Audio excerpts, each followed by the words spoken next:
国际上要紧来看，美国中东特使已经表明，当咧安排后礼拜伫咧沙特阿拉伯甲乌克兰的高层来会谈。这乌克兰总统泽伦斯基嘛表示讲，后礼拜一会出发去访问沙特阿拉伯。也那罗西亚总统普京是强调，任何的和平协议拢需要保证罗西亚的长期安全。 伫咧美国甲乌克兰元首会谈讲到无爽快散会了，两个国家的关系怎么个出现希望？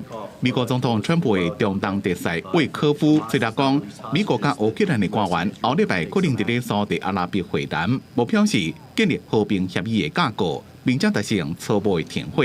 President Zelensky sent a letter to the president. I think the president thought that it was a really good, positive first step, and from that.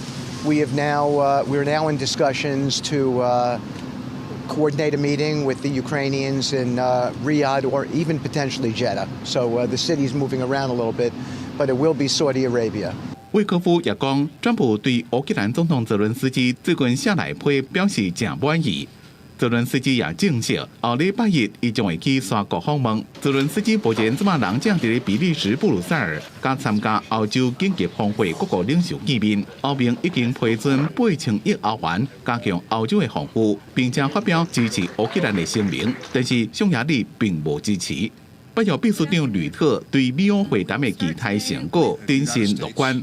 不过，川普虽然被问到对乌克兰的看法时阵，再一遍重申乌克兰无其他的选择。